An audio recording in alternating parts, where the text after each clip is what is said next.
mugan ani kɔnɔntɔn san 2024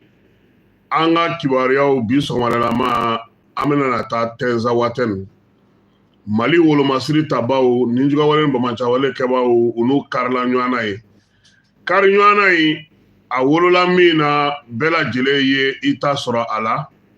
n'Ala sɔnna ma an na ji la waleya in sɛnɛ kan maaw bɛ se ka a faamuya cogo min sɔgɔmada in na fana n'an bɔra Tɛnza maa dɔw bɛ yen sigana tun kɛlen don u la a mɛnna a yera k'a fɔ ko u bɛ bɔ Libiya fan fɛ ni manafafɛn cɛjugu ye ka na n'olu ye an fanfɛ bolo fɛ yan ka na tiɲɛniw olu kɛ o hukumu kɔnɔna na sa tɛgɛ kɔni sera ka da dɔw kan sabula Libi jamana ɲɛmaw olu ye wulikajɔ dɔw kɛ u ni Burkina furancɛla fanga ɲɛma o ko bɛ ka wolo min na bi tɛgɛ dara maa dɔw kan maa minnu bɛ taa marifa ta ka na di bamacawale ni jugawale kɛbaw ma cɛncɛn fuga jamanaw la min mana bɔ o la an na o fana d'aw tulo kan Bamakɔ yan digitalisation ko kuma o bɛ sen na digitalisation yɛrɛ ye mun ye a bɛ kɛ cogo di polisiw olu ta yaasa u ka se ka baara kɛcogo faamuya olu ka minisiri ale ye wulikajɔ kɛ waleya in yɛrɛ ka taa ladege kɛ Bamakɔ Amdalayi ACI kɔnɔna na minisiri Madina Sisoko n'ale bɛ Danbelakaw ka sigi la Siraba minisiri ale bɛ Burukinakaw fɛ taama la taama min bɛ tali kɛ ASECNA ale ka lajɛ 73 o kan Wagadugu kelen kɔnɔna na Moro Naba ale y'a ka daw yɛlɛ Maliki Jaw ye u taara bonyamasegin kɛ ale ani foli tiɲɛ na fɛn dɔ bɛ Burukina u b'a fɔ a ma ko faux départ c'est que mardi o mardi tarata o tarata Moro Naba ale de bɛ a ka du n'a minɛn bɛɛ cɛ a fadenkɛ k'a bɛ taa kɛlɛ la o nɔfɛ donc minɛn bɛɛ de bɛ cɛ ka bɔ ni minɛnw bɛɛ cɛra ka bɔ u bɛna n'a deli de daminɛ jeliw bɛna n'a deli funɛw bɛna n'a deli garankɛw bɛɛ lajɛlen bɛɛ b'i ɲɔngiri he kana kɛ masakɛ delila i ka kɛlɛciko ni n'a kɛra ta a fɔra ma faux départ a bɛ segin aw kɔ ɲa mɛ seginna mardi wɛrɛ tuguni a bɛ minɛnw cɛ tuguni aw ma deli ka t'o la bon aw fana tɛ Burukina bɛ aw ye maliyɛnw de sinon faux départ cérémonie ba de don a bɛ wuli sɔgɔma a ka so a ka minɛnw a ka kɛlɛkɛfɛn a b'u bɛɛ lajɛlen de ta k'u bɛɛ fara ɲɔgɔn kan n'a y'o cɛ Amara f'i ka ɲɛ deli la non nin t'i ka kɛlɛ kun bɔ sabali masakɛ bɛna na taa sa an bɛna na kɔngɔ yan ne nin bɛɛ cɛ ka bɔ Wagadugu kɔnɔ bi Wagadugu bɛ sɛgɛn an b'a deli a bɛ segin mardi wɛrɛ an bɛna faux départ wɛrɛ donc pour que ka se ka ja o jansa u ye faux départ kɛ jumadon ale kama quoi comme cérémonie min don fɔliw ni fɛnw caman de bɛ a la ale taara Moro Naba fɔ u ye faux départ kɛ ale ɲɛna douane directeur général jɔnjɔn dira ale ma Nizɛrikaw fɛ yen n'o ye inspecteur général de douane Amadu Konate jɔnjɔn in nana cogo min an na o fɔ maaw ɲɛna yaasa u bɛ to ka o faamuya bi sɔgɔmada in na nin y'an ka kunnafoniw la belebelew ye kunnafoni minnu bɛna na da aw ma labɛnni hukumu kɔnɔna na Keba Jalo fɛ k'a lase aw ma aw balimakɛ a n'aw denkɛ Kasim page YouTube bi sɔgɔmada in na a b'a tigi bolo bi dɛ a tɛ dɔwɛrɛ kan bi n'o tɛ Amara Nuhu Keyita k'i yɛrɛ fo k'i waleɲuman dɔn i ka cɛsiri ni timinandiya la sisan a b'a dɔn ko sago foyi tɛ bololankolo la ni hami tɛ Fugari ale dungo ye dimi de ye wa tɛgɛlankolon fana o fana dungo ye dimi ye maninkaw ko n'i ye balimaya duman kurun bila i bɛ t'i yɛrɛ sɔrɔ yɛrɛdɔnbaliya fuga de kan an ka kɛ an faso fɛ sa dɔ kɛra cɛ bi ko ma jajiri fasa bila da la dɛ depuis anw bɛ 6e na fo k'an si jɛ sɔgɔma in na Tɛnza Watɛni n'i y'a mɛn ko Tɛnza Watɛni diɲɛ terrorisiw ka jate la Iyadi ka faaba don Tɛnza Watɛni diɲɛ sɔrɔdasi fɛn fɛn bɛ yen n'o bɛ ninjugawale ni bamacawale kɛbaaw dɛmɛ anw ka dugukolo kan u bɛɛ lajɛlen ka kow dulonlen do yen de Tenza Waten maa mun bɛ tɛmɛ a kɔnɔna na ani maa ko mun bɛ k'a kɔnɔna na maa si tɛ a dan dɔn nin waati in na Tenza Waten n'i y'a jateminɛ a ko ka ca sabula ko min bɛ sen na anw ka jamana kɔnɔ bi anw ɲɛ bɛ a fan min na o ye a kɛlɛyanfan ye nka min bɛ yen n'o y'a duguma ye an b'o fɔ maaw ɲɛna u k'o faamu kɛlɛ in ye kelen de ye koyi a ye kɛlɛ min kɛ ka MINUSMA gɛn o kɛlɛ kelen de bɛ sen na min kɛra ka Barikani gɛn o kɛlɛ kelen de bɛ sen na mun kɛra k'a fɔ ko Takuba ye na k'a ka minɛnw cɛ o kɛlɛ kelen de bɛ sen na kɛlɛ min kɛra ka taa don Kidali kɔnɔ o kɛlɛ kelen de bɛ sen na wa kɛlɛ tɛ fila ye dɛ a kana kɛ maa ɲɛna ko fɛn falennen don k'a daminɛ salon ko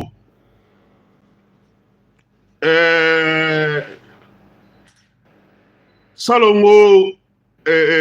juillet kalo ni ɲɔgɔn kuma ka na bila fo ɲina juillet kalo kelen in na anw bɛ fɛn min na o ye mun ye ko Kidali ka segin an ka mara kɔnɔna na ko armée a sigiyɔrɔ fɛn fɛn bɛ yen k'a k'a bɛɛ sɔrɔ k'a kɛ a ta ye cɛ an ye dɔ kɛ koyi maa min kun tɛ se ka kalo ye n'o ye lolo ye an kana ɲinɛ koyi cɛ janjo caman de diyara an na nin waati in na wa an yɛrɛ ne yɛrɛ tun bɛna yɔrɔ ka dɔnkili in tɔgɔ ye di dɛ ɔhɔ ne yɛrɛ tun bɛn'o dɔn k'a sɔrɔ n ma taa fɔlɔna yɛrɛ fɔlɔ mɛ mun bɛ yen sisan anw de c'est-à-dire an dara an yɛrɛ la kojugu don o don n'an bɔra an bɛ yan minɛ n'an bɔra an bɛ yan minɛ n'an tɛmɛna an bɛ tɛmɛ dɔw kunna n'an y'u bɛɛ gɛn ka t'u bila yɔrɔ min na an k'o fana jateminɛ k'a fɔ k'o fana tɛ kɛlɛ nɔgɔ ye o baara fana ma nɔgɔn donc o wulikajɔw o de bɛ sen na bi Tenza Waten ale kɔnɔna na ko in nana cogo di alamisa don anw ka sɔrɔdasiw kɛlen ka INAFARAC minɛ araba tɛmɛnen kɛlɛ bolo wɛrɛ wulila tesalitikaw fɛ yen k'u bɛ taa patrouille la yaasa ka se ka dugu fan bɛɛ lajɛlen lakana an dɛmɛbagaw bɛ a la mɔbili 21 cɛw b'a kɔnɔna na alamusa n'an ma fili anw yɛrɛ y'o kuma fɔ yan dɛ o diyara an na dɛ parce que an kun sera ni se min ye nka dugu bɛ jɛ tuma min a kɛra ko maaw poyera ka bɔ dugukolo jukɔrɔ kɛlɛ ni kurakurayara banabaatɔ taara ka don Algérie su taara don maa kura minnu nana ka bɔ Libikaw fɛ olu y'u sigiyɔrɔw sɔrɔ bɛɛ lajɛlen kun sigilen don ka min kɔnɔ o kɛlɛ kɛra juma don juma kɛlɛ in guanna dɛ kɛlɛ guanna juma fo ka taa fɔ ko a guanna o de la sibiri sɔgɔma mugu ye kan caman bɛ yen olu ma se ka kɛ munna an ye min fɔ n'i y'i sigi to kunna n'i ɲinɛna i sigi kuma kɔ i bɛ se k'i wuli waati kɔni jate minɛ anw ko ɲɛna n ko ni ye n bolo yɛlɛma fɔ Keba n ka lansorokɛti in diya dɛ 12-7 sɛgɛnnen don a fɔ Keba ko ma ko an ma na n'o ye ko o bɛ minɛ ko fɔ Kidali ko a fɔ an ka t'o nɔfɛ dɛ Keba a ye na ni ji dɔ yɛrɛ an ka motɛri ninnu radiateur o ti yan dɛ an bɛ se ka dɔɔni de k'a la ka sira minɛ nin caman de fara-farala ɲɔgɔn kan bakuruba la pour que mɔgɔ ka se k'a faamuya armée ka position minnu b'a bolo n'o ye INAFARAC ye o b'a nɔ na armée ka position minnu b'a bolo parce que mɔgɔ caman ɲɛna kɛlɛ in bɛ ka kɛ Tenza Waten dugu yɛrɛ de kɔnɔ non on est à 9 km du territoire algérien kilomètre 9 dugu ni cini dɔ de don ninnu ka base bɛ yen de donc ye c'est comme sisan an ka mɔgɔw u bɛ se ka minnu to yen ka u lakɔlɔsi olu bɛ yen an k'a ɲɛfɔ mɔgɔw ɲɛna o k'a faamuya kosɛbɛ parce que n ye nansara kunnafonidila dɔw ye tiɲɛ na u n'u ka ko bɛɛ dɔw dɛ m'a fɔ a bɛɛ dɛ u n'u ka ko bɛɛ u ko ko armée malienne dugu in b'a bolo nka olu t'a dɔn u sera ka segin u kɔ kun jumɛn na a bɛ faamuya parce que n'i ye dugu minɛ ka bɔ dugu kɔnɔ k'i ɲɛsin dancɛ ma i b'a dɔn o de la k'a fɔ ko kɛlɛ in kɛyɔrɔ mɔgɔ caman ma a faamu wa yɔrɔ in aw kana miiri maa si la ko min tɛ yen dɛ faransi ye a ko in denfajala ta k'a siri cogo min a b'a bolo ten alizeri yɔrɔ kama an ye accord fili kɛrɛfɛ n'o y'an sɔrɔ fɛn o fɛn na an ta fila ni cɛ tigɛ wa n'a ka d'an ye yɛrɛ Mali ni OTAN armée n'a ka partenaire ni OTAN de bɛ kɛlɛ la Tinzawatène kuma cɛ ye nin de ye armée face au monde o de bɛ yen maintenant mun bɛ se ka a ko tɔ parce que ne b'a dɔn yanni dɔgɔkun in ka ban an bɛna na kibaruya wɛrɛw mɛn nka labɛn min bɛ sen na an t'an da don o la o ye sɔrɔdasiw ka baara ye mais an bɛ min dɔn o ye anw maliyɛnw yɛrɛ anw minnu bɛ yan n'anw sigilen don yan ni a dɔw bɛ yen u bɛ ɲini ka na bɔ ka dɔn kɛ nin ko in na u k'a dɔn k'a fɔ ko n'u ye dɔn kɛ u bɛ ka dɔn kɛ u ntɛrɛ la dɛ parce que min bɛ ninnu kɔnɔ n'o y'a sɔrɔ mɔgɔ minnu bɛ ka kuma minnu fɔ ko kɛra ten cogo yɛrɛ la san b'a sɔrɔ u la k'u kunda Kidali kan san b'a sɔrɔ u bɔra ka Ina Farak minɛ san b'a sɔrɔ u bɔra ka Bogosa fana minɛ mais kɛlɛ bɛ cogo min a tɛ ten dɛ yɔrɔw bɛ bi Mali territoire kan olu bɛɛ lajɛlen n'u kɛlɛkɛminɛnw bilalen don k'olu yɔrɔw kɔlɔsi an k'o fɔ mɔgɔ ka se k'o faamuya donc kunfɛtaga bɔra kɛlɛ in na jatefu bɔra a la n'i y'a ye kɛlɛ kun fɔlɔ Algérie y'a ka daw tugu a y'a tugu kun jumɛn na parce que a bolo armée malienne bɛna na gosili kɛ ka taa se fo ka taa gun ale la donc a kana fɔ ko fɔlɔ Asimi ye min fɔ u ɲɛna k'a tɛ kangarida tugu u ye a kana na taa kɛ u ye nka u ye dayɛlɛ parce que u y'a ye k'a fɔ rapport de force an bɛ kɛlɛ min na nin ye ninnu ka su n'u ka fɛnw u bɛ se ka olu dɛmɛ Algérie bɔra ni mɔgɔw ye u ka colonel kelen pe nali la u ka Tinzawatène u ka côté la a bɛ ɲɛna ko kɛlɛbolo kura dɔ natɔ don nka heureusement fo ka taa se an sigiyɔrɔ in ma a ma frontière in tigɛ ka na Mali Tinzawatène dugukolo kan mais u ye baara mun kɛ a dɔnna ale selen ye u ye frontière dayɛlɛ bon ba tɔgɔ tɛ bɔ a golo la dɛ wa dosokɔrɔ t'a sɔsɔrɔ ko bila k'a b'a buranna na fana fɛn o fɛn kɛra o la ye sa maa tɛ kɛ Ala ye k'o dɔn e ye jakuma finman ɲini sufɛ e kɔni ma fɛn ɲini sufɛ fɛn finman bɛ tɛ fɛn finman de ye ni yelen tɛ maa min bolo komi Jani studio kɔnɔna sufɛ fɛn fin donc nin ko ninnu de bɛ yen nka sisan mun de bɛ yen n'o bɛ ka ko in tɔ juguya n'o ka jugu hali Tinza kɛlɛ ye o ye anw yɛrɛ ye yan anw kunnafonidilaw anw bɔlɔlɔ sanfɛmɔgɔw anw TikTok kan mɔgɔw anw Twitter kan mɔgɔw anw minnu mana ja o ja sɔrɔ an b'a tila an t'a jɔyɔrɔ ɲini jɔnni y'a di a y'a di kun jumɛn kama a bɛ ka laɲini jumɛn kɛ nin ye mun ye a bɔra min jɔn don mun don a bɔra yɔrɔ jumɛn yɛrɛ la a dira anw ma dɔrɔn wa anw segukaw ka groupe ne bɛ taa bila o kan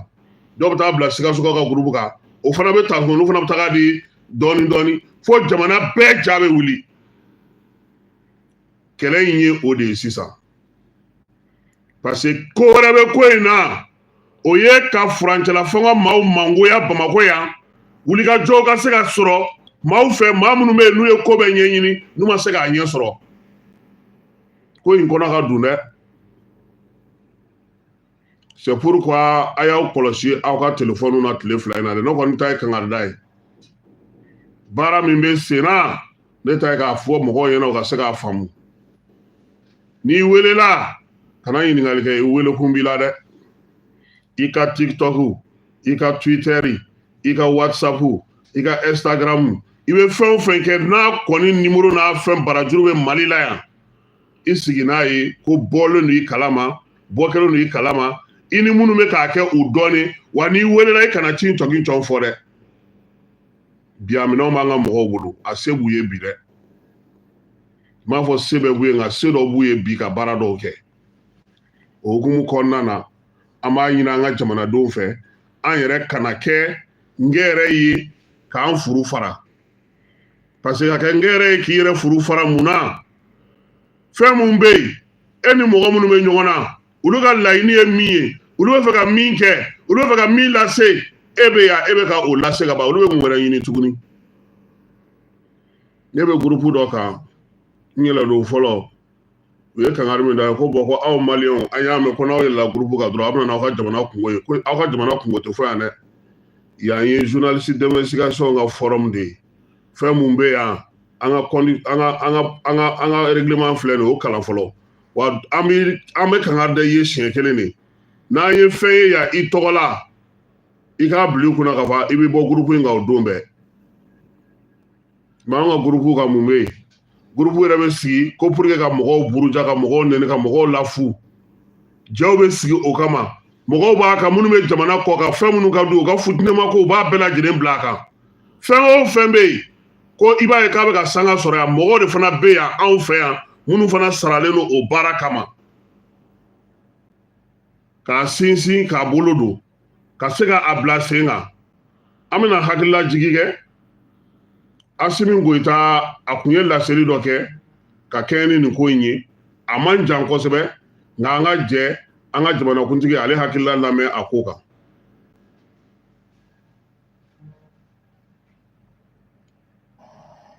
bibi na jamana wɛrɛw bɛ ka lagosi kan n'a yɛrɛ ka mɔgɔ y'an u dɛmɛ baara la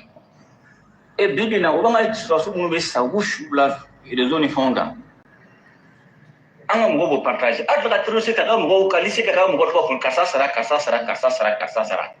a ye terroriste k'o kɛ a ye mɔgɔ juguw kɛ mun b'a kɛ an ka baara k'u place la n'a image kilo ni ɲɔgɔn cɛ a b'an ka mɔgɔw dusukun faga a b'an nasira mais c'est fini o de ɲinina o donc mɔgɔ minnu b'o baara u b'a kɛ k'an ka jamana lagosi an ka n'u dɛmɛ baara la bon siècle dɔw bɛɛ b'a la hali ni misa dɔrɔn transféré ne nese dɔ taara kaso la tan cogo la hali misa dɔrɔn transféré sɛbɛnna o y'a minɛ taara kaso la awɔ taara kaso la sara de don kiba sɛbɛn dɔ mɔgɔ b'a kalama u ka baara kɛ banna ayiwa mɛn dan tɛ mɛn sigida ye nin ye jamanakuntigi yɛrɛ kumakan ye ka kɛɲɛ ni bɔlɔlɔ sanfɛla la mɔgɔw bɛ min miiri ko kodennin don a ma fɔ sa k'ale yɛrɛ denmuso dɔ k'o taara kaso la a ko la keba e min fa ti perezaya la i kɔrɔkɛ ti perezaya la e bi lɛrɛkutigɛ la perezan yɛrɛ dɔgɔmuso n'a balimamuso taatɔ filɛ kaso la nin yɔrɔ kɔni i kan k'a dɔn k'a fɔ ko nin waati in na kow kɛcogo olu falenna an ka jamana kɔnɔ yaasa nin bɛɛ ka ɲɛ an ka hakili to an yɛrɛ la min ye baara in ye a ma nɔgɔn dɛ Abubakar Sidiki Fɔnba kunu ale fana ye kunnafoni dɔ ci an b'o o fana bila a la maaw ka se ka o fana lamɛn yaasa ka se k'a faamuya a ka laɲini ye min ye ayiwa aw bɛɛ lajɛlen ni ɲankuma wasaden Abubakar Sidiki Fɔnba Korema président tɔgɔ la ani ne yɛrɛ tɔgɔ la ani Korema tɔnden bɛɛ tɔgɔ la ka sanga ka bɛn ni maalankolon minnu bɛ nkalontigɛ la ani kumalankolon fɔ la kɛlɛ min bɛ Mali kɔnɔ o hukumu kɔnɔna la an b'a ɲini groupe den bɛɛ lajɛlen fɛ tɔn fɛn bɛ Korema kɔnɔ a bɛɛ parti minnu b'a kɔnɔ ADPM parti o parti tɔn bɛ Korema kɔnɔ a ɲinini b'aw bɛɛ fɛ maa si kana jajugu bila an ka groupe sanfɛ wa maa si kana maa ka kumalankolon bila an ka groupe sanfɛ n'an ye mɔgɔ sɔrɔ a la non seulement an bi i supprimer ka bɔ an ka groupe kan mais an bi tɔgɔ ni jamu ta k'a lase ɲɛmɔgɔw fɛnɛ ma sabula mɔgɔ o mɔgɔ ne de bɛ kuma lankolon kuma jatigilantan ani jugu ka kuma ni jugu ka jajugu dilannenw k'a ta k'a bila fɛn sanfɛ o kɔrɔ ye k'e de bɛ k'u dɛmɛ u ka baara la o kɔrɔ k'e y'u dɔ de n'a ma ɲɛ an ka jɛkulu sigira jamana de kama jɛkulu sigira kibaruya ɲuman kama kibaruya mun n'a b'o jɛnsɛn o ye kibaruya mun n'o bɔra an yɛrɛ ka jamana ɲɛmɔgɔw da kibaruya mun n'o bɔra jirifa da kibaruya min ni jatigila b'a la n'a bɔr'o la n'a ye maa o maa ye ka jajugu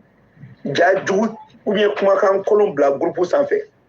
an b'i gɛn ka bɔ an ka groupe sanfɛ wa an tɛ dan o ma an b'i tɔgɔ ta k'i ka numéro ta k'a di faamaw ma i ni mun ka kan o bɛ k'i la an b'i dɔn t'a la an t'i dɔn t'a la bɛɛ lajɛlen k'a faamuya k'a fɔ an bɛ yɔrɔ min na sisan Mali kɔnɔna na anw ka sarasiw bɛ ka sebagaya ta mais wari de saralen don dɔw fɛ ka kibaruya kolon don aw hakili la ka jajugu di aw ma bɛɛ k'i hakili kɛ kelen ye an bɛɛ ka ni fara ɲɔgɔn an ka dugawu kɛ an ka jamana ye an ka dugawu kɛ sarasiw ye an ka dɔn k'a fɔ n'i y'a ye jajugu bɛ sanga sɔrɔ dɔ de bɛ yen mun bɛ ka a cari k'a partager donc nin ye misali telima ye kibaruya telima don k'a fɔ Korema tɔnden bɛɛ ADPM tɔnden bɛɛ mɔgɔ o mɔgɔ ni e de fana ye jamana kanu hali n'i tɛ Korema kɔnɔ hali n'i t'an ka tɔn na i k'a jateminɛ k'a fɔ n'i bɛ ka jajugu ni kumakan jugu ne kɛra o canibaga ye i bɛ jate jamana jugu fɛ wa i bɛ ka jugu ka baara de kɛ donc an tɛ maa si to yen i ka kuma lankolon bila an ka groupe sanfɛ wa n'an y'i yaala fan o fan fɛ an b'i tɔgɔ n'i ka numéro ta k'a di faamaw ma donc nin ye laseli ye président tɔgɔ la ne yɛrɛ tɔgɔ la en tant que porte parole an bɛ yɔrɔ min na sisan bɛɛ ka hakili kɛ kelen ye bɛɛ k'i dusukun fara ɲɔgɔn kan sebaaya bɛ an ka cɛdenw bolo halisa wa an hakili sigilen don mais maliyɛn bɛɛ ka dɔn ko nin kɛlɛ a tɛ taa bɛɛ ka dɛmɛ kɔ a tɛ taa bɛɛ k'i hakili fara ɲɔgɔn kan a tɛ taa duwawu kɔ donc nin tun ye kuma kɛrɛnkɛrɛnnen k'a lase bɛɛ lajɛlen ma kuma jatigilantan lasebaga u ka jugu ni terroriste u ka jugu ni mɔgɔ fagala ye donc aw bɛɛ ka nin faamuya bɛɛ ka baara kɛ nin hakɛto bɛ nasara la Mamadu.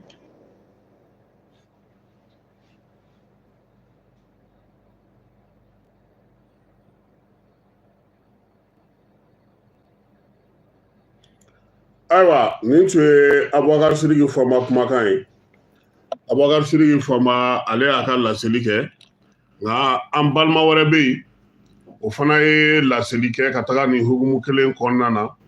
ale fana ye ɲɛfɔliba kɛ ɲɛfɔli min n'o o bɛ tali yɛrɛ kɛ fana tɛnza ko yɛrɛ la pour que mɔgɔw bɛ se k'a faamuya cogo min an ye a fɔ aw ɲɛna k'a fɔ ko jamana kɔnɔna na nin waati in na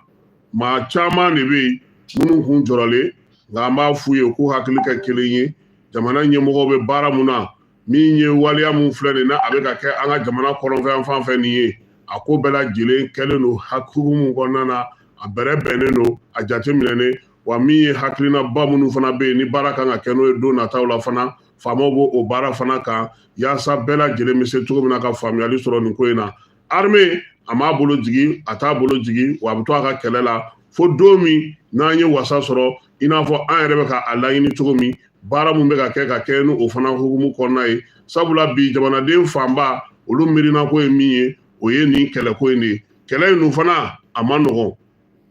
maa si kana fɔ k'a ka nɔgɔn a ma nɔgɔn dɛ ninnu fana satigɛ jala dinɛni kelen de b'u da nin ye koyi ni tɛnsa bɔra ye bi sigiyɔrɔ foyi jɔnjɔn tɛna sɔrɔ o la Kidali marabolo kɔnɔna na tuguni wa baara fana a bɛna yɛlɛma armée fana bolo ka na yɔrɔw la yɔrɔ minnu na bi ni maaw bɛ kulela yen sɛnɛkow la ni maaw bɛ kulela bi ko bingalu bɛ ka dɔw kan masina yan fanw fɛ maaw bɛ kulela don o don min ye yɔrɔ caman ye mɔgɔw jɔrɔlen don u fana mago bɛ sɔrɔsiw la i n'a fɔ jamana fan bɛɛ lajɛlen mago bɛ u la cogo min nka kow bɛ don ɲɔgɔn kɔnɔ cogo min na ka se ka baara kɛ ka ɲɛ an b'a fɔ sa o de ye armée ale ta ye a fan dɔw bɛ yen an bɛ se ka dɔ fɔ o la mais a fan caman bɛ yen o kun bɛ u yɛrɛ de bolo olu yɛrɛ de b'o kɛcogo dɔn o n'o baara kɛcogo dɔn n'u ye min fɔ o la an b'o bila o hukumu kɔnɔna na n'an bɔra tɛnza watɛn an b'a fɔ ɲɛna ko min ye Kidali kɔnɔna na hélico dɔ binugo kuma fɔra maa caman tun y'a kɛ k'a kɛra tɛnza de ayi mi 24 don ale binna Kidali de k'i min bɛ n'u b'a fɔ ma ko quartier Aliou maa minnu yɛrɛ tun b'a kɔnɔ u tun taara baara de la tɛnza watɛni u segintɔ de kun don ka na u nana ye k'a fɔ ko avion tɛ se ka se a jigiyɔrɔ la u y'a diyagoya lajigi du dɔ kɔnɔna na maa tun tɛ du min kɔnɔ maa 2 min yɛrɛ tun bɛ avion in kɔnɔ foyi ma kɛ olu la wa avion in a ma tiɲɛni kɛ dugu ma irisi minnu ye avion in fana bila an ka bolo kan n'an y'a san olu fɛ a nɔgɔnni fɛ olu fana ye sɛbɛn kɛ an ka mɔgɔw ma k'a jira k'a fɔ olu yɛrɛ nana pankuru in ta ka taa n'a ye u ka dugu la ka taa lajɛ problème min y'a to n'a dɛsɛra ka se k'a ko dɔn nka min kan ka bila a nɔ na fana o fana bɛna segin ka na di an ka Mali sɔrɔdasiw ma sabula contrat ni baaraw n'u u kɛcogo ye o ye an bɔra sa k'a fɔ aw ye ko kɔlɔsili bɛ ka kɛ maliyɛn caman fana bɛ yen u y'a jira k'a fɔ ko min ye yɔrɔ ka jira u fana na maa minnu bɛ ka nin waleya ninnu kɛ u bɛ se ka cogo min na ka se ka a fɛnw ɲɛfɔ fanga fana ka se ka dɛmɛ a baara la an b'a f'u ye fanga b'a ka baara la u b'a dɔn min bɛ sen na u b'a dɔn min bɛ ka kɛ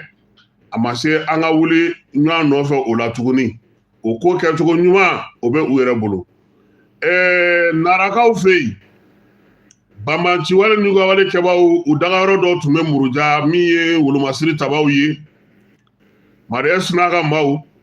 u ye wulikajɔ kɛ ka taa yen dakolonci k'a filenkolon ci waleya cɛjugu kun kɛra maa minnu fɛ sa olu kɔni kun ye Muruja yɛrɛ sira min bɛ bɔ Muruja ka taa Kuala u tun ye o sira yɛrɛ tigɛ pewu maaw la dugumisɛnnin caman tun bɛ yen u kun taara olu baganw bɛɛ lajɛlen cɛ Muruja masuruna na ka taa ni olu ye sɔrɔdasiw ye wulikajɔ de kɛ dɔgɔkun tɛmɛnen kɔnɔna na min ye bagan 352 sagaw b'a la baw b'a la fariw bɛ a la misiw bɛ a la u y'olu de minɛ ka taa di a tigiw ma bagan dɔw tigiw yɛrɛ nisɔndiyara kosɛbɛ olu kɔni ye foli ta ka ɲɛsin wolomasiri tabaw ma u ka nin baara ɲuman min n'u sera k'o kɛ narakaw fɛ yen maa minnu bɛ yen n'olu bɛ taa marifa jugu sansa ka n'a feere terorisiw ma tɛgɛdara a dɔw kan an b'a yira o la k'a fɔ ko min ye Libi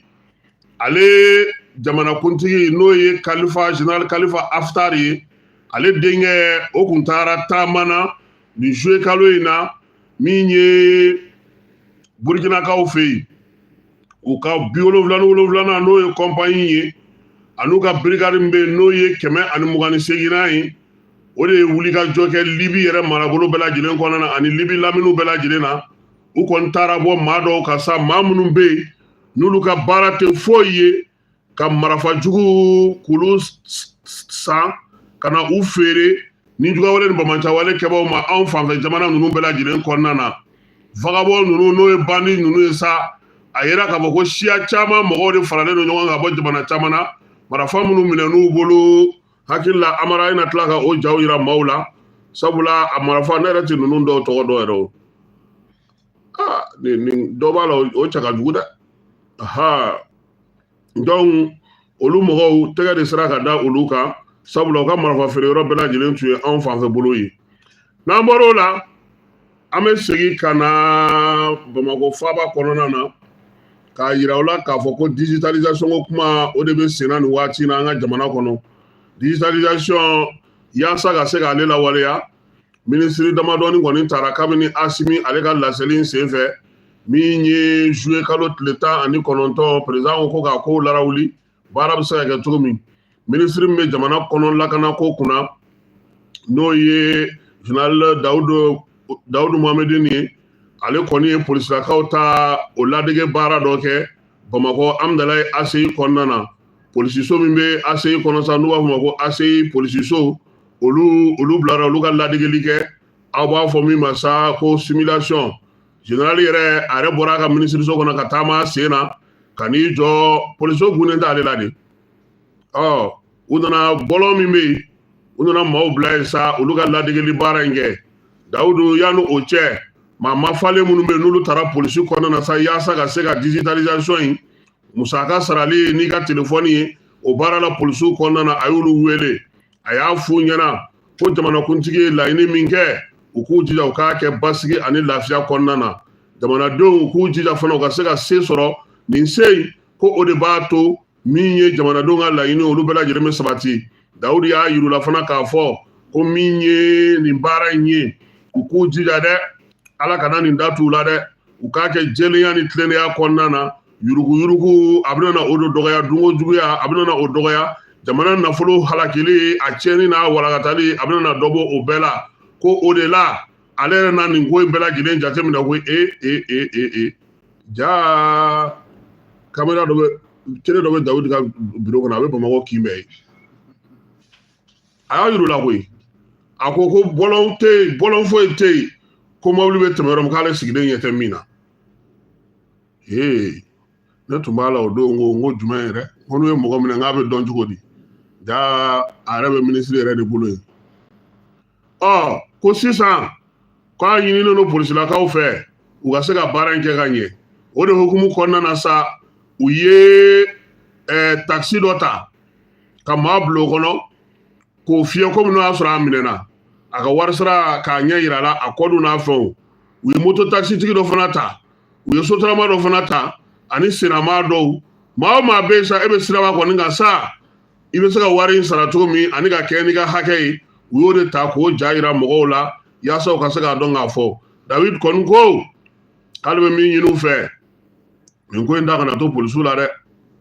nin baara in k'u k'u jija u ka nin kɛ ka ɲɛ wa k'a bɛna na gurupu fana sigi gurupu min bɛ nin ko bɛɛ lajɛlen sɛgɛsɛgɛ polisi hukumu kɔnɔna na polisi directeur ba yɛrɛ o tun b'a kɛnɛ kan ale ni minisiri yɛrɛ ka baarakɛyɔrɔ mɔgɔw u caman tun bɛ nin ko in kɛnɛ kan ACI kɔnɔna na yen ladegeli kun don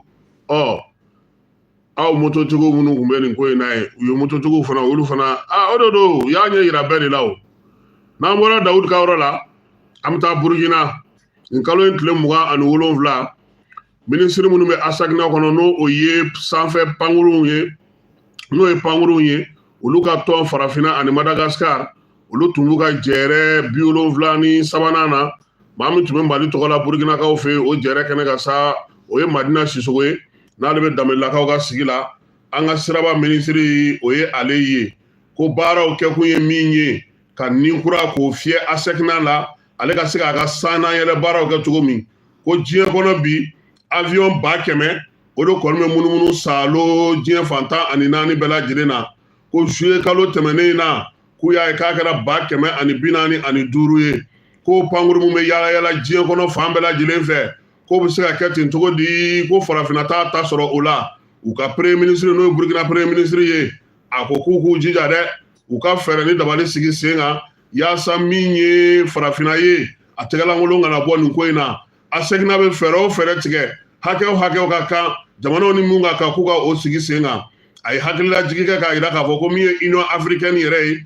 san 2018 ale ye sugu kɛrɛnkɛrɛnnen sigi sen kan sa n'o ye sugu kelen ye u b'a fɔ ma ko mita in kɔni kɛ kun ye sa farafinna ale pankuru olu bɛ se cogo min na k'u ta sɔrɔ ASACNA ɲɔgɔnna mun sigilen don farafinna kɔnɔna na olu fana kan ka baara kɛ yaasa sugu min sigilen filɛ nin ye n'o ye Union africaine ka pankuru ko ɲɛnabɔli ye sɔrɔ min bɛ kɛ o kɔnɔna na ASACNA fana k'a fasa fili min ye premier ministre ye n'o ye Burukinakaw ta ye a ko k'a bɛ min ɲini u fɛ kosɛbɛ u k'u jija dɛ pankuru bɛ pankuru na fana olu la kɔlɔsili ka kɛ fɛɛrɛ ni dabali ka tigɛ jamana minnu bɛ yen n'u bɛ to ka na manamana kow kɛ ni pankuru ye o fana ka jateminɛ pankuru kɛ yɛrɛ ye tigilamaw olu ka sɔrɔ sarali kow ka taa se pankuru minnu bɛ yen n'olu bɛ munumunu ten yen k'u k'a bɛɛ lajɛlen jateminɛ ko sabula ko n'i ye jateminɛ farafinna o sɔrɔsi pankuru de bɛ sariyaw bato ni pankuru ninnu tɔw bɛɛ lajɛlen ye o diyagoya o n'a bin n'i bolo min bɛ di kan e de b'a dɔn fo n'i tora a la ye dɛ donc nin lajɛ in o bɛ senna Burukinakaw fɛ yen Madina ale b'a kɛnɛ kan Mali ale tɔgɔ la Ablaye Diop ale ye maa kura minnu ni jɔyɔrɔ dir'olu ma Mali lasigidensow la kɔnsilaw ni ambasadow ni kɔnsew n'a tɔw bɛɛ lajɛlen k'olu wele ka kalanbulon sigi u kunna yaasa min ye diplomasi kumakan ye a mara aw minnu ye maa kalannenw ye ko langage diplomatique ko ka to kalan k'u kunna jamana taabolo ani Mali yɛrɛ bɛ hakilina kura minnu kɔnɔna na diɲɛ kɔnɔna na ko k'o fana ɲɛfɔ u ye ko nin waleya in bɔra maa min yɔrɔ sa o ye Ablaye Diop ye ale de y'a ye k'a fɔ ko Zein maa caman jɔyɔrɔ dir'olu ma n'u ma kalan dɔ k'u kunna k'u walan dɔɔni ka fɛn dɔw ɲɛf'u ye diplomasi kɔnɔna na u ka se k'o faamu ko baara in ko a ka gɛlɛ jamana ni jamana wɛrɛ tɛ sira ɲɛnabɔ baara a kuma fɔ cogo a kow kɛ cogo I fini don cogo an ka tabiyaw an ka kow kɛ cogo ko k'olu bɛɛ lajɛlen jateminɛ ko kuma tɛw nin waati in na Mali t'a kelen ye tuguni dɛ k'an bɛ AES de kɔnɔna na ko b'a yira k'a fɔ ko diɲɛ ɲɛ jɔlen don an na Diop y'a f'u ye k'u k'u hakili to a la ko bolodi ɲɔgɔnma sɛbɛnw dɔw bɛ yen a bɛ fɔ ma ko convention de Genève ani convention de Vienne olu bɛ tali kɛ min ye lasigidenw ka kow la k'u k'u bɛɛ kɛrɛfɛ sa u k'u jija bi u ka kɛ maaw fana ye maa min bɛ se ka kunnafoni sanumanw di ka kunnafoni ɲɛnɛmaw di fasodenɲumanya k'o waleya kɛ min ye malidenya yɛrɛ ye k'o ta ba la k'o don ba la Diop y'a ɲini u fɛ fana u bɛ ka taa jamana minnu na u k'u jija maliden minnu bɛ yen u k'olu kungo kɛ u kungo ye u ka sɛbɛn ɲɛnabɔli kow u ka baara kow u nikan kow u ka ye u kɛrɛfɛ kuma bɛɛ n'u bɛ gɛlɛyaw kɔnɔna na ko sabula ko u ka malidenya o b'u bolo tant que u ye Mali sɛbɛn kɔni b'u bolo u ni Mali bɛ baara kɛ Abdoulaye Diop sinsinna min kan maa kana taa kɛ lasigiden ye lasigiden min bɛ da sugu a yɛrɛ da la I kana taa kɛ lasigiden ye lasigiden min ni ci wɛrɛ b'a la min tɛ maliyɛnw olu ka ko ɲɛnabɔli ye I kana taa kɛ lasigiden fana ye lasigiden min maaw ɲugun bɛ don I la k'i to I ka baara la k'u k'u miiri jamana yɛrɛ bɛ taabolo min na bi jamana yɛrɛ ka laɲiniba ye min ye ka kɛ n'o ye k'u ka baara kɛ n'o kuntilenna ye kalan in k'a kɛ kun ye an n'a ɲɔgɔn ko minnu kɛra ambassadeur ye anw tɛ langage yɛrɛ mɛn kuma tɛ diplomate Diop don a filɛ de min kɛ nin ɲɛna o sinon an dɔw bɛ taa nin na n'i ye ne bila Kongo kɔni dugudenw ninnu ka bitigi da ne bɛ taa n sigi yen don o don de kibaw don dɛ bɛɛ ni taakun de don aw b'a dɔn ko ne ti n ba ye n'aw ye ne ta ka ne kɛ nin sugu ye n bɛ taa mun kɛ journaliste ya tɛ yen donc f'a ka n walan de a b'a fɔ ɲɛna bɔ karisa I taatɔ filɛ nin ye nin bɛ kɛ tan nin bɛ kɛ tan n'o tɛ mɔgɔ caman nommera sisan a yɛrɛ b'a dɔn k'a fɔ olu kɔni ka baara tɛ diplomasi kɔni ye mais jamana ɲɛmɔgɔ ye danaya d'u ma ka jɔyɔrɔ d'u ma u fana k'a dɔn k'a fɔ ko baara dɔ de don a baara ti kɛ ten kunfɛ baara tɛ voilà n'i donna ko o ko la a ɲini k'a ɲɛdɔn o de b'i lafiya n'an bɔra Diop fɛ yen an b'an kunda Niger kan Niamey douane ɲɛmaaw n'o ye Mali Burkina Niger douane ɲɛmaaw ye olu tun bɛ lajɛla ye lajɛ min n'a bɛ tali kɛ u yɛrɛ ka se ka u bolo di ɲɔgɔn ma subahana mansin bɔlɔlɔ ta nasira fɛ u ka se ka baara kɛ baara min ni o bɛ se ka nɔbɔ an ka jamanaw kɔnɔna na nin waati in na o de hukumu kɔnɔna na sa a kɔni yira k'a fɔ sa ko min ye nin jamana saba in ye u ye sigi kɛ sigi min sen fɛ u ye bɛnkan caman sɔrɔ bɛnkan mun yɛrɛ ni Togokaw yɛrɛ tun b'a kɛnɛ kan Tchad ale ni Côte d'Ivoire olu fana ka douanew tun bɛ yen nin waati in na Mali douane ɲɛmaa n'o ye général inspecteur général de douane Amadou Konate ale kɔni de baara ninnu bɛɛ lajɛlen kɛ u ni Abdramane Tchani ye ɲɔgɔn ye min ye Niger premier ministre n'o ye ɲɔgɔn ye baaraw bɛɛ lajɛlen kun cɛlen yan'u ka kan bɛɛ da ɲɔgɔn ye u ye PPVM ladege dumuni u ye ɲɔgɔn wele surafana dun na o surafana dun de senfɛ sa ko Niger furancɛla fanga ɲɛmaa ko k'u ka lajɛ nana bɛn ni olu ka fanga tali san kelen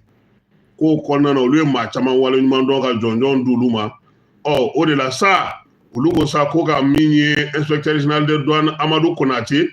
ko k'u ka médaille d'a ma douaniers ka médaille n'o ye distinction médaille d'honneur de douane du Niger u y'o di ale ma ko sabula k'a bɛ ka baara minnu kɛ bi Mali kelen tɛ k'a tɔnɔ bɔ farafinna bɛɛ lajɛlen bɛ k'i ta sɔrɔ a la inspecteur général de douane Amadou Konate nin t'a siɲɛ fɔlɔ ye ka jɔnjɔn sɔrɔ Niger ta in o y'a sɔrɔ yan yɛrɛ fasoba Maliba jamanaba in yɛrɛ kɔnɔna na Mali fana douane ta dira a ma ɲɔgɔnye min kɛra Nigerkaw fɛ n'o ye AES confédération douane ka ɲɔgɔnye ye a ye baara min wulikajɔ min kɛ o kɔnɔna na ani ka ɲɛfɔli min kɛ o jara kojugu Niger jamana ɲɛmaa ye o de la ale ko ka nin jɔnjɔn in d'a ma tuma min na o bɛ ka jɔnjɔn in d'a disi la u y'a ɲininka ko ne ko e ka nin jɔnjɔn in o e b'a di jɔnni ma a ko maliden bɛɛ de ta ye nin ye koyi ko nin ye Mali bɛɛ de ta ye ko wa ko ale n'a baarakɛɲɔgɔnw Niger chancelier ko jamana ɲɛmaaw de ko k'a d'a ma ko ka tɛgɛrɛ fɔ a kun kosɛbɛ tɛgɛrɛ min bɛ bɛn a yɛrɛ kundama ma yaasa ka se ka a lawaleɲuman dɔn a ka ko in na min ye Amadu ye a ko médaille min sɔrɔla k'a b'a di bɛɛ ma koyi ko min ye Mali yɛrɛ ye ani farafina bɛɛ k'an bɛɛ ta ye nin jɔnjɔn in ye ko sabula ko ale kelen ka baara tɛ inspecteur général de douane Amadou Konate a ko min ye baara ye ale bɛ baara minnu kɛ u y'u da don olu la k'olu bɛɛ lajɛlen dantigɛ kɛnɛ kan ye maa min don k'a ye jaabi caman de sɔrɔ douane o hukumu kɔnɔna na douane ye baaraba minnu kɛ min ye fɛɛrɛ minnu kun sigilen don sen kan sa ka se ka ninjuguya ni bamajaw ka olu kɛlɛliw kɛ douane ko hukumu kɔnɔna na jamana yɛrɛ bɛ se cogo min na ka dɔ fara a ka musaka kan wa min ye bolofara 30 ani yɛlɛma 36 o de bɛ a bolo k'a y'o tilancɛ bila sen kan ka ban Mali kɔnɔna na min ye Mali douane ɲɛmaa ye a ye baaraba minnu kɛ fana u y'u da don olu la k'olu da maaw tulo kan ye a yɛrɛ bɛ se cogo min na ka wulikajɔ min kɛ ka timinanja kɛ a y'o baaraw fana kɛ Mali douane ka ye farafina bankun kan ko a y'o baara kɛ o nana wolo douanelakaw ka lajɛla an fanfɛ bolo ni cɛmancɛ bolo douane yɛrɛ tɔnba n'o ye diɲɛ seleke naani ta ye o bolofara ɲɛmaa danganya a y'o sɔrɔ u ka ɲɔgɔn ye 30 min kɛra Bamakɔ yan Amadu ma da o ma koyi a ye wulikajɔ kɛ sa yaasa douanelakaw yɛrɛ bɛ se ka don bɛrɛ la cogo min sabula n bɛɛ lajɛlen hakili b'a la k'a fɔ embargo b'a 12 la tuma min na u sera ka baara kɛ Mali kɔnɔ yan yaasa ka se ka an ka sɔrɔw fɛ waleɲuman dɔ min n'o jɔnjɔn dilen filɛ n'a ma Nizɛrikaw fɛ yen a ko nin mina na dɔ fara ale ka wulikajɔ n'a ka cɛsiri kan AES jamanaw fana a ye Mali sama ka se yɔrɔ min douane kunda a na AES fana sama ka se yaasa u ka laɲiniw bɛɛ lajɛlen bɛ se ka sabati cogo min nin kɔni kun ye lajɛ min sa a kɛra dunanjigiso dɔ kɔnɔna na baaraw kun cɛlen sa u ye nin de jɔnjɔn in ta ka di ale ma surafana dun dɔ o sen fɛ an ka CNT ɲɛma n'o ye colonel Maliki Jaw ye ale bɛ Wagadugukaw fɛ yen taama na taama in yɛrɛ kun cɛra nka yan'a ka ban sa a taara bɔ Moro Naba ye Moro Naba ale ye masakɛ de ye yen sa u b'a fɔ min ma ko faux départ ye masakɛ de bɛ bɔ a n'a ka kɔlɛ bɛɛ denbaya bɛɛ so bɛɛ minɛn bɛɛ a yɛrɛ bɛ masiri k'i sigi so kan k'a ka kɛlɛkɛminɛnw ta k'a bɛ taa a fadenkɛ a bɛ t'o kɛlɛ Oyigiya u bɛ bi delili de la sa dunun bɛ fɔ bala bɛ fɔ fɔlikɛla bɛɛ bɛ t'i bila i tɔ la jeliw de bɛ kuma ta kumakɛlaw de bɛ kuma ta cɛ n'i taara nin na nin tɛ dafa ɲɛ i ka ko tɛ kun nin na ka ne yɛrɛ bila ka taa n'i ye nin kɛ i ye donc o la u b'a fɔ ko a b'a fɔ ko k'a y'a bɔ a ma mardi wɛrɛ tuguni an bɛ ɲɔgɔn sɔrɔ faux départ wɛrɛ la laada dɔw fɛ yen laada dɔ Burukina u y'o de kɛ Jaw ye juma tɛmɛnen pour que k'a fana k'a dɔn k'a fɔ k'u fana ka taabolo bɛ cogo min ye Maliki Jaw ye ale ka kow kɔni kun cɛra o ko kɛnɛ kan a ka sɔrɔ ka na a n'a ka maaw kiiri kota nasira fɛ Sitakili maire san 5 kaso o dira a ma ko komi a ye 3 kɛ a tɔ tora 2 ye wari min yuruguyurugura n'a fɔra ko a nɔ minɛna o la o ye miliyari 2 ani tilancɛ ye nka nin ko in n ka da jugement kɔrɔ ma dɛ politiki koba de ye nin ye i bɛ politiki ko min dɔn o janfa cɛ binna politiki janfa de kɔnɔ politiki ma ɲi dɛ cɛ ka kuma k'u bɛ tɛgɛrɛ fɔ k'i layɛlɛ sanfɛ ka tɛgɛrɛ fɔ k'i lajigin dugu ma nin ye Sitakili maire ale kɔni komi a tun ye san 3 kɛ ka sɔrɔ a tɔ tora san 2 a b'o datugulen kɛ n'o banna a bɛ bɔ miliyari 2 in sa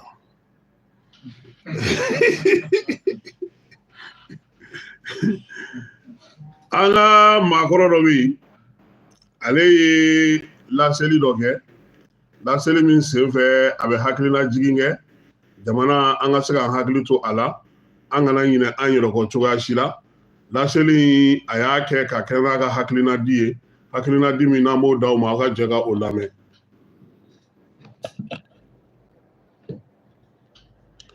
ayiwa Kewa i ka minɛnw ni ne ta ninnu tɛ kelen ye donc an balimakɛ ka kuma an bɛna a bila a daminɛ na pour que mɔgɔw ka se k'a faamuya cogo min a ka laseli bɛɛ lajɛlen ka se k'a faamuya sɔrɔ. La volonté du peuple, l'avenir du peuple. Après, le chef d'État vient en position. Lui, il est mandaté par le peuple, le chef d'État. Il est mandaté. Donc c'est l'employé du peuple. C'est ça la démocratie. En vrai sens, mais chez nous, c'est la démocratie contre rotative. Abete. Ala de Mali sutura. ka den ɲumanw di Mali ma k'u kɛ autorités ye quoi. Assalamu alaikum. An bɛ Tezawaten an bɛ yen nɔ halisa armée b'a kan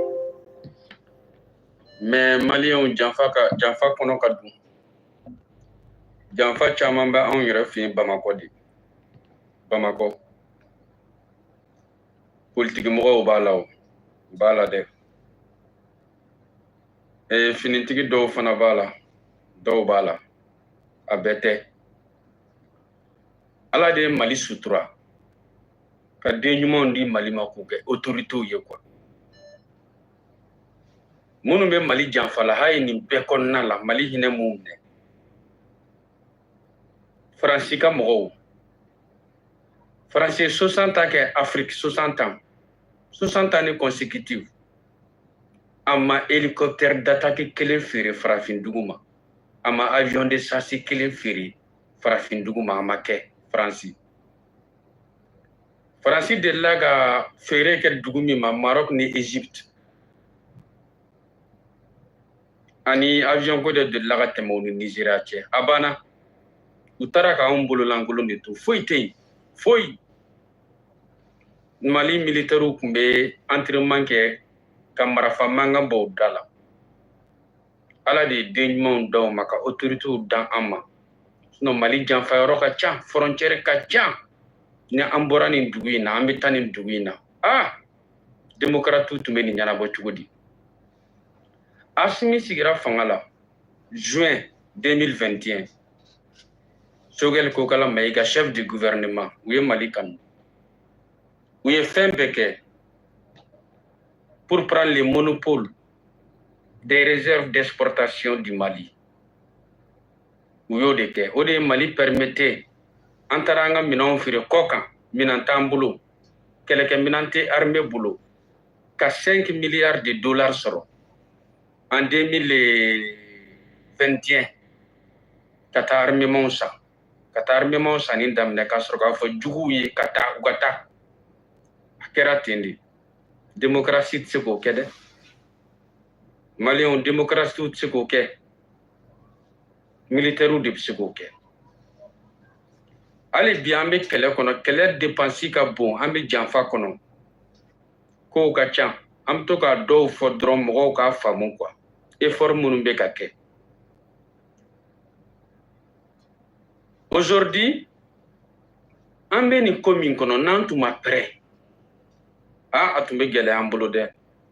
mais alhamdulillah rabbil alamina an pɛrɛnnen don a bɛɛ de kama Tezawaten Mali ye mobiliw bila ka taa maa tɛ mobili minnu kɔnɔ maa tɛ mobili min kɔnɔ u bɛ boli u yɛrɛ ye olu taara armement b'an bolo jamana kɔnɔdenw k'u hakili sigi mais an tun bɛ dingɛ min kɔnɔ an bɛ min fɔ an ka transition ye halisa u k'u banba u ka tɛmɛ ni fanga in ye de an b'o de f'u ye u ka tɛmɛ ni fanga ye fanga musala t'a la dɛ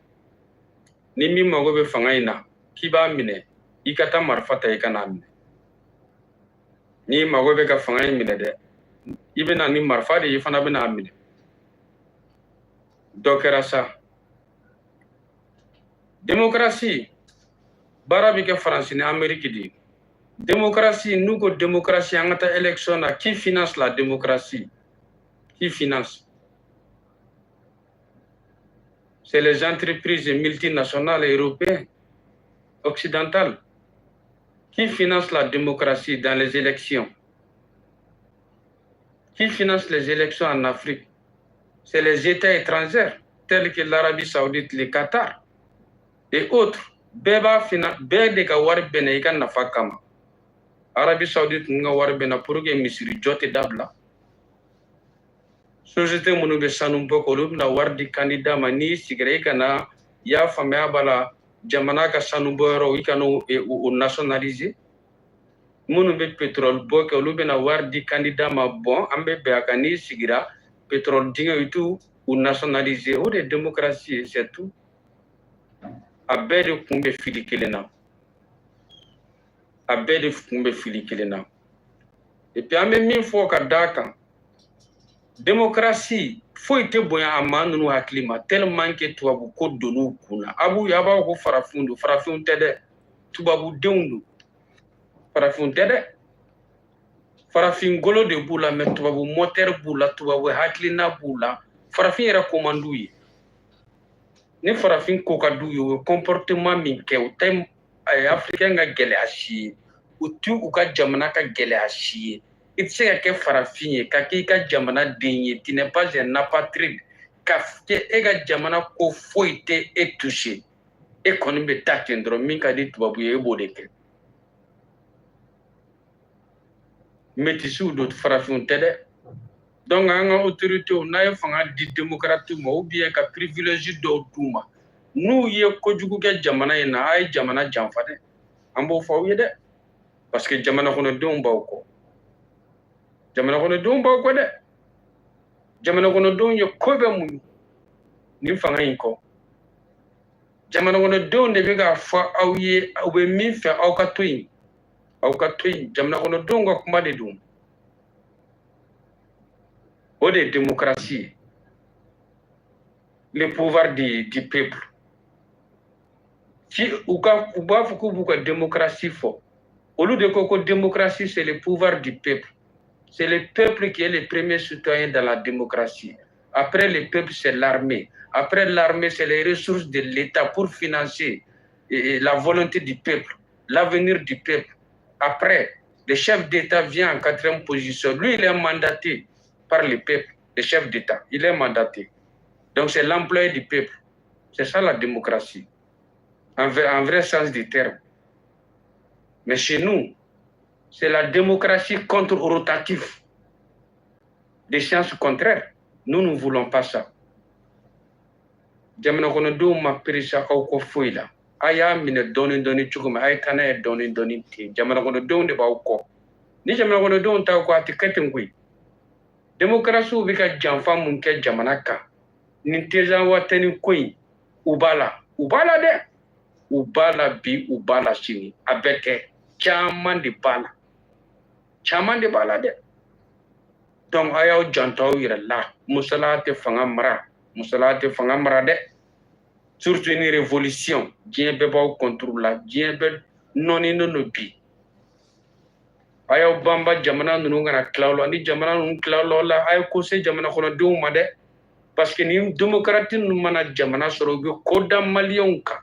u bɛ ko da burukinabew kan u bɛ ko da nizériens kan wallahi billahi les 90% de nos populations u bɛ boli ka an ka espace to yen ala k'an kisi a ma salamu alaikum. Ayiwa nin tun ye an balimakɛ dɔ ye kibanin caman de b'an bolo yan Kasimu Kone denkɛ u b'a fɔ ma ko Lagare Ibrahim Jawara taara ale fana fɛ yen wula yɛrɛ an b'ale fana ta passé cɛ ka kɛnɛ n b'a minɛ a la bi le véritable soutien de la transition an ye dɔ sɔrɔ an b'a minɛ a la bi a k'an bɛɛ wula fɛ n'Ala n'a kira sɔnna a ma nɛgɛ kanɲɛ 18